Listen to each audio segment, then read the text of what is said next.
அப்பேற்பட்ட அழகு ஊர்லயே யாருமே அவர் அழகு யாருமே கிடையாது. அப்படியா? 32 லட்சம் பொறுத்து இருக்குது அவர்கிட்ட. அவர் இந்த ரோட்ல நடந்து போனாங்கன்னா அவரு பின்னாடி 10 பேர் போவாங்க. அப்படியா? அது ஏன்னா ஒரு நாட்டு இளவரசன்.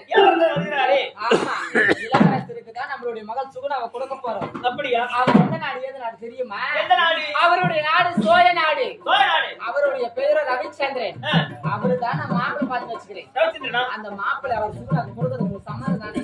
எனக்கு சம்மதம் தான். ஆனா ஒன்றா அப்படின்னா ஒண்ணும் புரியலையே. சுகுணா என்னங்க அது என்னவென்றால் சுகுணாவுக்கு நான் பார்த்து வைத்த மாப்பிள்ளை தான் நான் திருமணம் செய்து தருவன் என்று ஒரே ஒரு சத்தியம் செய்து கொடுங்க. ஆமா, அது ஏனென்றால் இந்த அரண்மனைக்கு 2வது தரமா வாக்குப்பட்டு வந்தவள் சரியில்லை. ஒரு நேர